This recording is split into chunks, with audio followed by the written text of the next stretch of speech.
నేను మొన్న మన బట్టి విక్రమార్క గారి కొడుకు పెళ్ళయింది.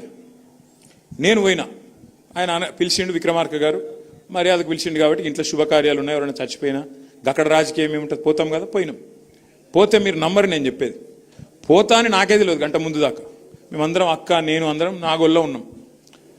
మేము పోయి కారు దిగి మళ్ళీ కారు ఎక్కే లోపల ఒక 15-20 నిమిషాలు పట్టింది పైకి పోయి మళ్ళీ వెనకకి రానికి.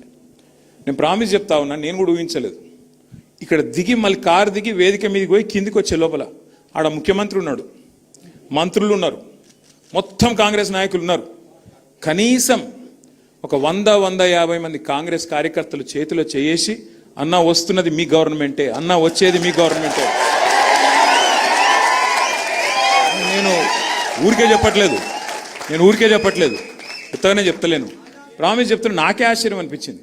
కారులో ఎక్కిన తర్వాత నా వెనకాల ఒక శాసనసభ్యుడు ఉండే, ఆయన అన్నాడు, అన్న రేవంత్ రెడ్డి ఈ వీడియో చూస్తే మాత్రం ఊరేసుకుంటాడు అన్న అన్నాడు. అరే నిజంగా నాకు అర్థం కాల.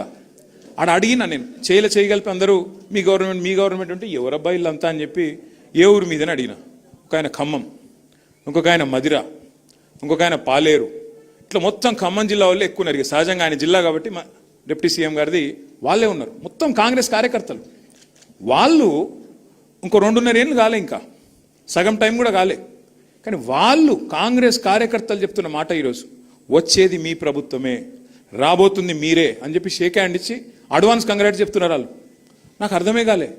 మరి వీళ్ళే ఇట్లుంటే కాంగ్రెస్ కార్యకర్తలు, జనం ఎట్లుండాలా? మరి జనంలో ఎంత ఆక్రోశం ఉండాలా?